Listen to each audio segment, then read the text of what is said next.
नमस्कार, आपण पाहत आहात राजमुद्रा न्यूज लाईव्ह। आज 6 जून छत्रपती शिवाजी महाराजांचा शिवराज्याभिषेक दिन।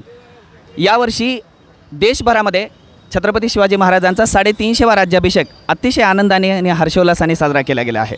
महाराष्ट्राचा सांस्कृतिक विभाग असेल किंवा संपूर्ण भारतामध्ये असेल, या राज्याभिषेकाचे पडसाद सगळीकडे दिसले आणि अनेक आनंदाचे कार्यक्रम, जागरणाचे कार्यक्रम आणि प्रबोधनाचे कार्यक्रम या ठिकाणी आयोजित करण्यात आले होते। आज नांदेड येथे छत्रपती शिवाजी महाराजांच्या अश्वारूढ पुतळ्याच्या ठिकाणी 350वा राज्याभिषेक अतिशय आनंदाने सर्व सामाजिक संघटना, सर्व शिवप्रेमी यांच्या वतीने आपण या ठिकाणी साजरा करतो आहोत। याविषयी आपण जाणून घेऊयात। आज आपल्यासोबत आहेत नांदेड वागळा शहर महानगरपालिकेच्या माजी महापौर जयश्रीताई पावडे। ताई, आज शिवराज्याभिषेक आहे, आपल्याला खूप खूप शुभेच्छा। सर्वप्रथम सर्व जनतेना सर्वांना मी आजच्या 350व्या शिवराज्याभिषेक सोहळ्याच्या खूप खूप शुभेच्छा देते। आज 350 वर्षानंतरही तेवढाच उत्साहाचं आणि आनंदाचं वातावरण सर्वत्र पाहायला मिळत आहे। खरोखर ही खूप आनंदाची, चैतन्याची गोष्ट आहे। रयतेचे राज्य स्थापन करून शिवाजी महाराजांनी जे सगळ्यांच्या हिंदूंच्या मनामध्ये जे स्थान निर्माण केलं, ते ह्याच्या पुढेही कधी कमी होणार नाही असा जाणता राजा।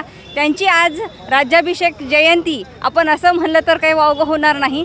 आज त्यांची राज्याभिषेक सोहळ्याचे 350 वर्ष पूर्ण होत असताना सर्व समस्त शिवप्रेमी आपण पाहत आहोत की किती उत्साहाने त्यांचा दुग्धाभिषेक इथे संपन्न झाला।